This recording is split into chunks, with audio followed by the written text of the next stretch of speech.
Hello YouTube, my name is Tim. Thank you for stopping by. I hope you enjoyed the video. So today I'm just going to be discussing the SRU/SWAT portion of the state of SI. Now, the SRU/SWAT is not a very easy division to get into. Now, there are two types of SWAT. There's the FIB SWAT, which is, Federal Investigation Bureau. They're more universal. They'll go to Blaine County, and they'll also go to Los Santos to deal with issues. And if we decide to go to Liberty City, GTA 4, wow, I must have a really bad cough. If we decide to go there, then we will allow a FIB SWAT team to go there if they also have GTA 4 on the Xbox 360. I really hope they remake GTA 4 for the Xbox One. That'd be a really cool game to see upgraded in 1080p, and then maybe the resolution increase. But that's a whole other video for a whole different day. We're gonna be discussing the requirements, which my iPad just shut off. We're going to be discussing the requirements that are currently in place, the pros, the cons, the responsibilities. Training will be entirely in the Google Docs. You can read about that all you want. But if you want the full training list, you also have to go to the LSPD video and then click on the Google Docs there. Now that has the full training for the police tactics, because it says in the training that you must also go through police training. So you will, you should go there and just understand that. Now, I'm going to be discussing the weapons, the vehicles, and all that. So let's start off with the requirements. You must be at least 15 years of age to join. Now, like all my other divisions, I've said this several times in all my videos that involve recruitment. You can join at whatever age you want. You can join if you are 9 years old. You can join if you're 30 years old. You can join if you are 2. We don't care. But if you join at a younger age than 15, you must go through, you must be tested to see if you're professional enough to deal with the situations, and if you are capable of dealing with the situations, and also a professional manner, as I said before. You must have $60,000 at the very least, and you will get a $9,000 loan if you do not have $60,000. We will also give you more money if it's necessary, but $9,000 is really the lowest that we really want to go. The reason for that is because the outfits are very expensive that you need for SWAT, and the weapons are very expensive also. Now, we will give you the weapons, but the outfits you're going to have to purchase yourself, and also vehicles are quite expensive as well, depending on which one you get, and upgrade in a certain way.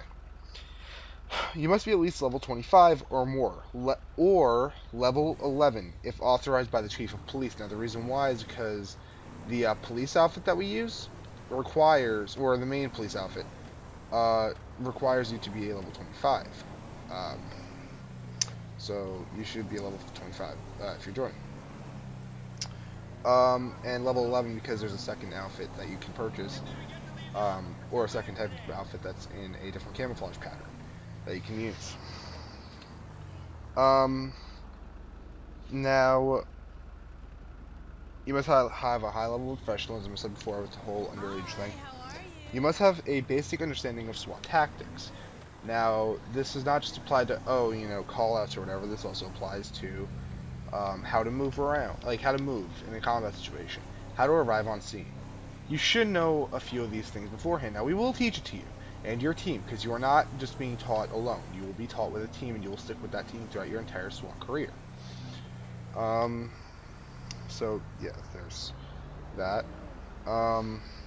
You must have a microphone, however you can join with Connect if you have a Connect for 1 week. So you can join if you have a Connect, but after a 1 week period you must get a mic, or else you're getting booted out of that and you'll have to go through everything again, which is not what you want to do.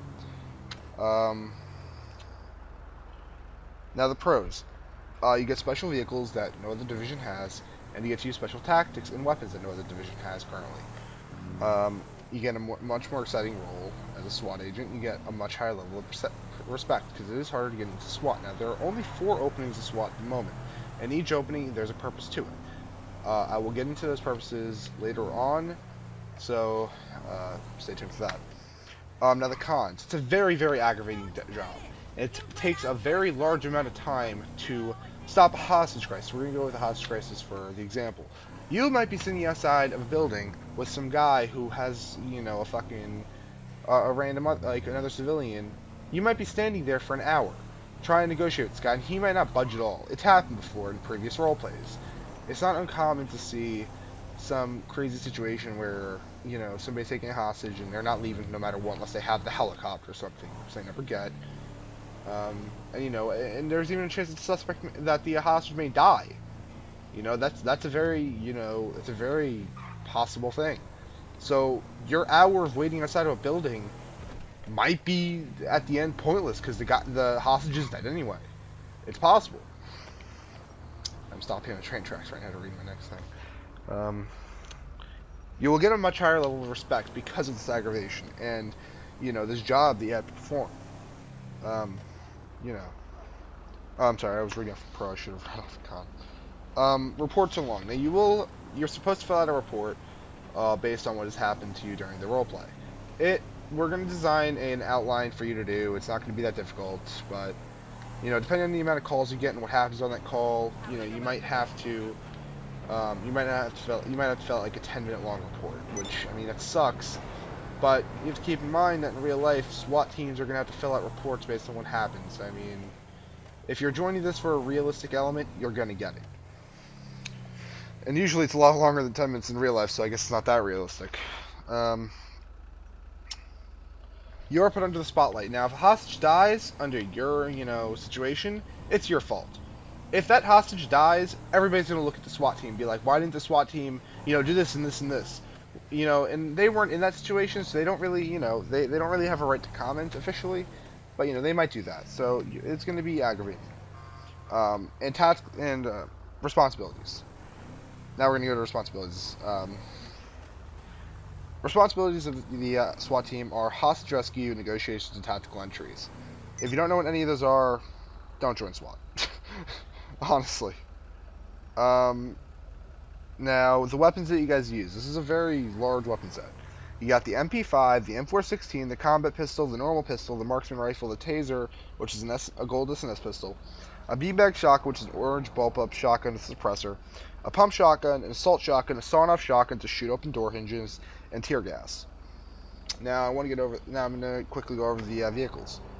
Your ground vehicles include the Granger, the FIB Granger, the Insurgent, the Boxville, the Washington, undercover, not unmarked. Undercover. Minivan, same thing, undercover, not unmarked. Speedo, same thing, etc., etc. Burrito, Police Riot, and then the Police Transport. Now your air vehicles include the Maverick, the Police Maverick, and the Buzzard Civilian. Now the reason why we don't want to give SWAT, the main real Buzzard that has the guns and the explosives on it is for obvious reasons. We don't want SWAT to be flying around with a helicopter with missiles and shooting out buildings and shit. We want to make sure that they're using the right tactics, and if we are giving them equipment like missiles and stuff, then they're most likely going to use those weapons. And generally, if you're using a rocket launcher to deal with a hostage situation, it's not going to end well for anybody. So, and for the sea vehicle, you have the dinghy, which is, of course, the inflatable raft, which I'd imagine most SWAT teams use. Now, the reason why I didn't put the police boat on this list is because I don't feel like the police boat should be used by a SWAT team. I feel like the dinghy would be more used like the inflatable raft, the inflatable boat. But, that might be changed, so I might add that to the list. Check the Google Docs in the description below. And that's all the time that I have for this video. So just, if you would like to join the SWAT team, message the person in the description section below. There'll be a gamer tag. That is the first thing that should be in the description. The next thing is, if you would like to... Oh yeah, by the way, don't comment your gamer tag in the description. That pisses me off. I am not going to message you. If you would like to join us, message us, because this is a job. This is not a fucking, if you need somebody to do this, here, message me. No. You want a job, come to us. That's how this works. Alright, now I'll explain this whole concept of to job and all that in another video, which is going to be the civilian video. If you would like to read the Google Docs, which has the requirements that are current, those will constantly be up to date. These requirements will be up to date on that. Read it. That is a really good document, that Google Docs, on this topic, of course. So always look at the Google Docs before you join the crew, because there will always be updated information on it. That's constantly being updated every single day for all divisions. It's updated every single day. So what I have said today might be a little bit different tomorrow, or hell, even an hour. Of course, there'll be an updated video in a couple of weeks, if not a month, talking about all the new members. But that is it, guys. I hope you. Oh yeah, I actually forgot one more thing. Roles. The 4 SWAT roles are marksman, team leader. We want to have a medic, but we're not too sure of how that's going to work. And then we have entryman, and that might all change. Of course, you know, each one is kind of self-explanatory. Entry man is most likely going to be renamed. That's basically the person who says, all right, let's go in from this side, you know, at this time when second team breaches. You know, they'll be the ones to plan out the entrance. But that's just about it for this video. I hope you enjoyed. Have a good day, and take it easy. Later.